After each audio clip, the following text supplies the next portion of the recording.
Zuni is a brave girl. You would have chosen architecture or law as a career if you had Kamna Chandra for Nani and Vikram Chandra for Mama. That's a heavy burden to carry into your future as a writer. And that's not all. She also has Tanuja Chandra for Masi, Anupama and Vinod Chopra for parents. Heaven help the girl from the proverbial boon and a bane legacy. A poet and a fiction writer, Zuni had published 2 poetry books, a novel, and a collection of short stories before stepping out of her teens. She is pursuing creative writing at Stanford, where the likes of VIKRAM Seth, Michael Ondaatje, and John Coetzee are frequent visiting faculty. Zuni uses expressions such as "when I was younger" and "when I grew up" in her conversations, which asserts her maturity in choosing the concept of this book.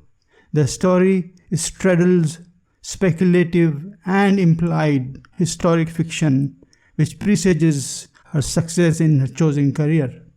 The story grows out of the talking teapot kind of Enid Blyton yarns and matures into a nuanced Agha Shahid Ali poem that catches a tear on the eyelash.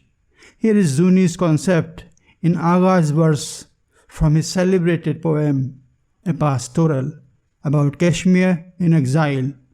We'll go past our ancestors up the staircase, holding their wills against our hearts. Their wish was, we return forever and inherit to which we belong, not like this to get the news of our death after the worlds. Now here's the story in a word.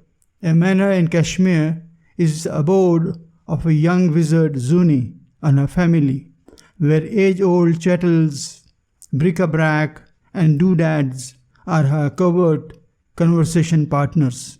The manor, which was the haunt of a dark force in the past, which escaped due to the lapse of an ancestor, the nebulous evil has returned to drown the manor and the valley in a terrible curse, and the girl wizard must vanquish it with her legion of whatnots.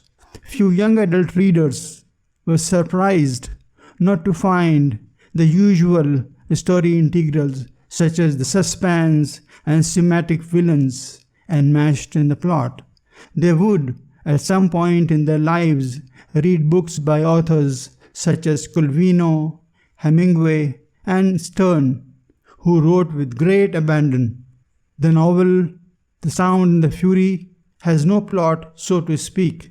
Its author, William Faulkner, showed great disdain towards readers seeking architectural framework in their stories. Similarly, James Joyce, who wrote Finnegan's Wake, William Burroughs, who wrote Naked Lunch, and Paul Beatty, who wrote Sellout, would not allow the regimen to come in between the thought and the process. Now, while on the subject, in defense of this young writer, in Orwell's 1984, the villain, which is the state, is invisible, and victims, which are the subjects, are visible.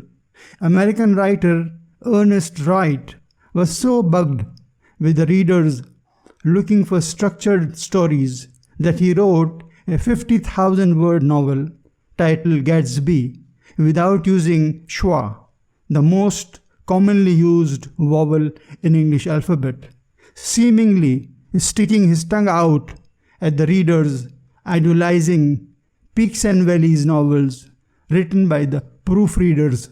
That the writer at Zuni's age, it's more important to view what the writer is thinking rather than how she is writing, and at that measure she makes an impression. Heba Khatun, the legendary poetess of Kashmir, was called Zun, which is the moon in Koshur. Let's hope Zuni brightens the storybook night sky and turns her literary gift into an inheritance of gain and not loss.